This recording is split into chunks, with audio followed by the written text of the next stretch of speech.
What's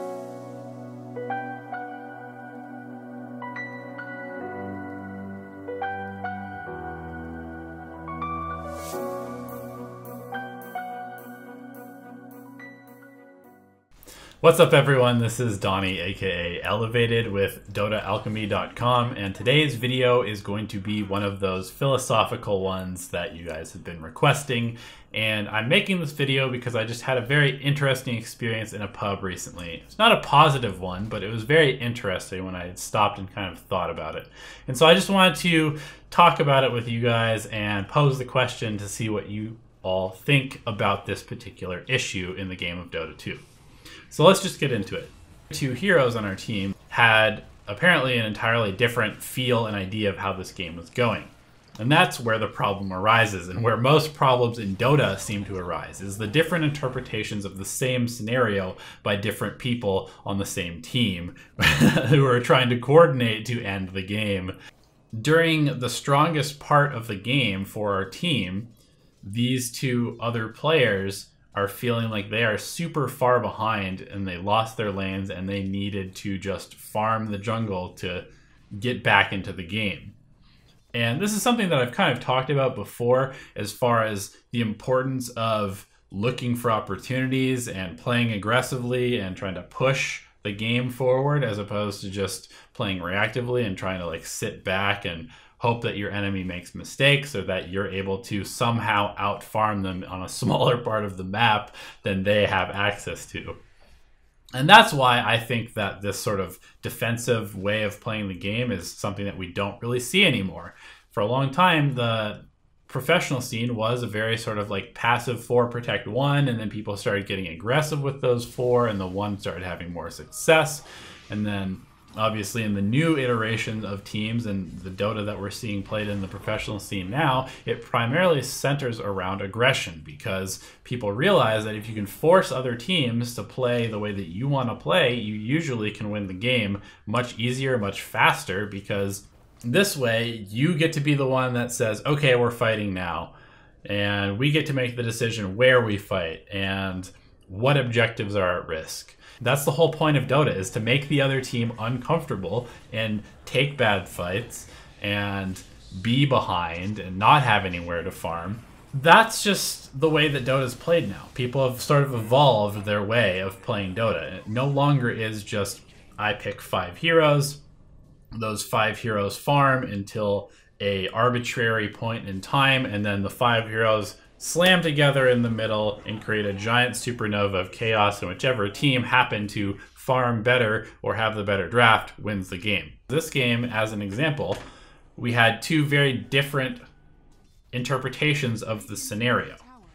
And it just made me think it was very interesting to be in this game and things got very heated. The environment was quite toxic because one person did not feel ready to fight and everybody else felt ready to fight. And so there was a lot of arguing and lots of negativity on the team. And that's, that's a problem. That's fucked up. We probably should not have been so negative to each other. We might have actually been able to win the game if we weren't, telling each other how dumb the other people were. After the game, I thought about it a bit, and it just really was interesting to me how this sort of gap, how is it possible for these people to not interpret the game in a way that is very clearly being proven? Like, there were a few instances in this game where we grouped up and we fought as 5 and it went super well, as expected, even though we'd waited for so long and let the other team, come back into the game. We still were winning fights because our team fight was so good and our 5-man Dota was just so strong. And then shortly after that happened, suddenly the people who were not believing in that 5-man being strong enough were back to believing that it was not strong enough. And I just didn't understand how that was possible. I just kind of realized that, there's some people in this world that don't believe in very verifiable things.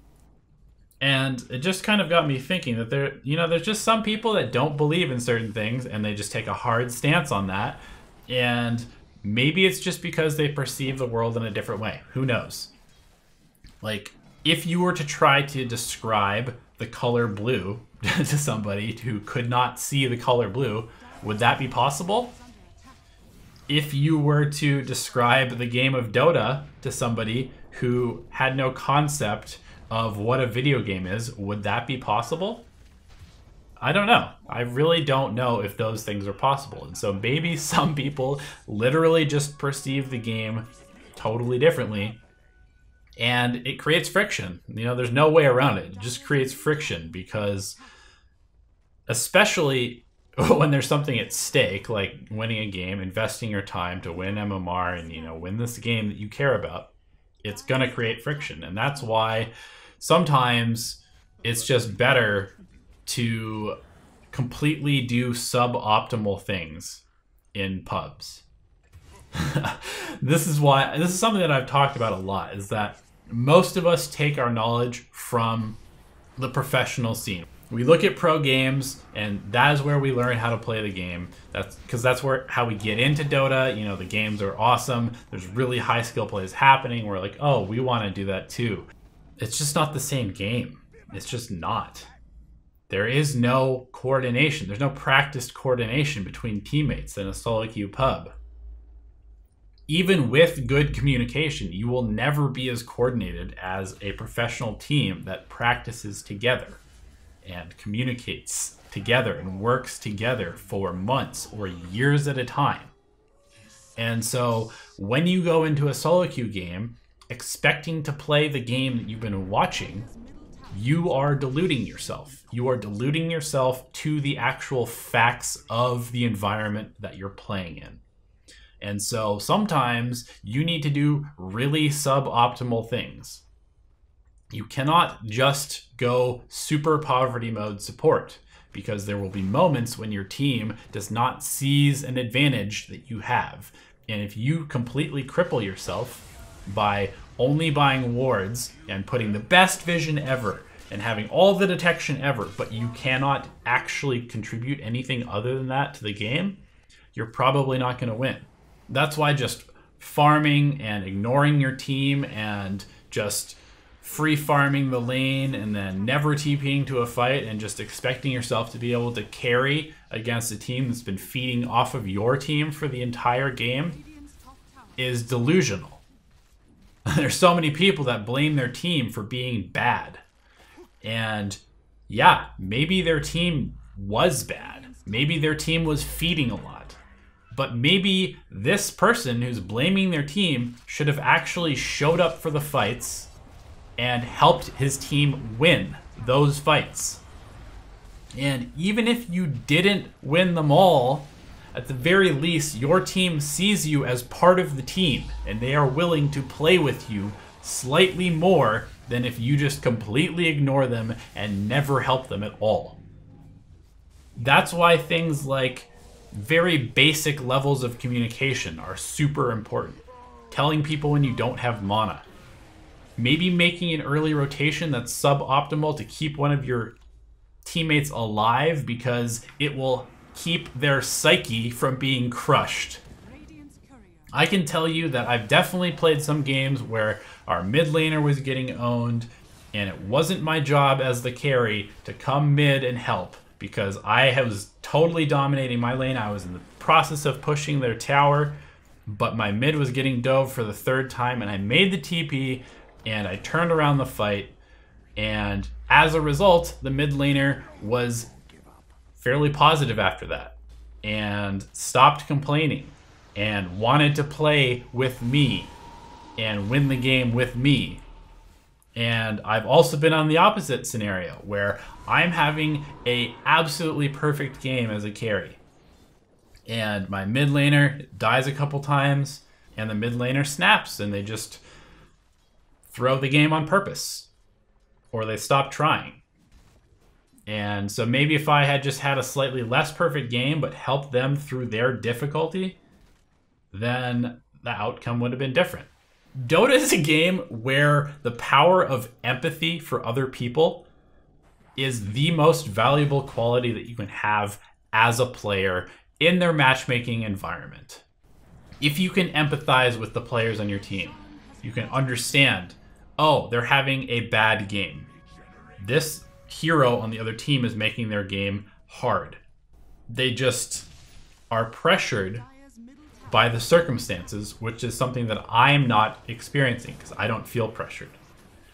But I can empathize with them and then act on that empathy to help them relieve the pressure on themselves. And just by that act alone, that somewhat selfless act, you're actually kind of being selfish because you are helping yourself win more games.